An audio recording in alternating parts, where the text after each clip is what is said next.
It is an extraordinary time that happens right now, and that's why tonight and this week we talk about real people, not the politics, not the culture wars and all of that other garbage, as exciting as all of that is. I think that's a reasonable place to be, don't you, Janine? Oh, absolutely. I said that earlier tonight when we were on the telly. There are so many other issues, but that reminded me of my grandparents, my elderly grandparents in the Western District in the early 80s, the bad bushfires.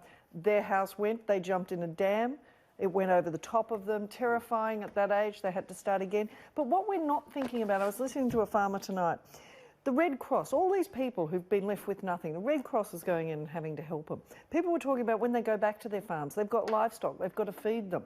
Then there's the animals, the vets, the animals, the thousands of animals that are being killed that somebody has to go in. There's a lot of trauma and a lot of work for a lot of people. We look at the firefighters now, but there's a lot more that needs to be done, and we have to look at it, and I know you will, of people who are doing an enormous amount who will, you know, suffer. And this is my thing, where I talk burying the animals is a huge task. It's a dreadful, dreadful thing, and we forget this. I mean, mercifully, the death toll's been low so far, hopefully, but thousands, hundreds of thousands of animals are being killed. And but also floods as well. Yeah, I mean, it's this thing too where, and this is where, when there are all, I mean, at some point in time, the culture wars always go off, where someone somewhere will talk about the mean-spiritedness of Australians, the nastiness, which is always just a lie, because it doesn't matter who you voted for, what God you believe in, don't believe in, colour of skin, whether we're neighbours who like, loathe or, you know, love each other.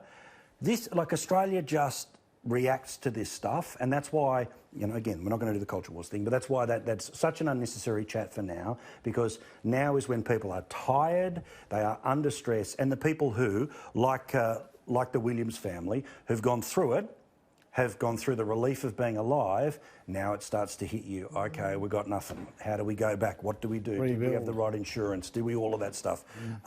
And that's why, yeah, that's where I am in the next little. But also, doesn't it make you wonder if we're ever going to have any farmers left? These poor guys. We were talking last week about the drought.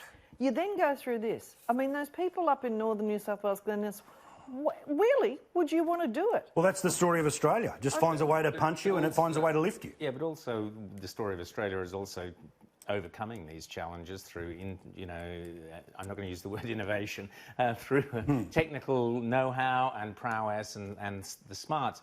Now, without going into the politics, Paul, I do think I would love to see Scott Morrison setting up a bushfire task force, putting Tony Abbott in charge of it, and spending the next 12 months working out how we can get on top of this, because that's what it needs. Because you're right, there's too many arguments about this or that, or is it burn off or not burning off, or fuel loads or whatever. We must be able to learn from this on the ground. Someone with Tony Abbott's knowledge and expertise should be able to get in there and say, here's where we're going wrong, because we're clearly doing something wrong. We've had royal commissions before. Well, forget the royal commissions. Let's have a proper task force. We did have a proper royal commission. But what Ash Wednesday thing had a royal commission. Yeah, had a huge one. But what I'm saying is that what is interesting is that I think that, look, if there are false notions that need to be dealt with, then I think at a certain point in time when things come down, way out of the emergency thing, we've got to work out how do we know how many hectares have been dealt with hazard reduction, how much, like let's actually compare it to 20, let's actually have a look. So, because if that's not true,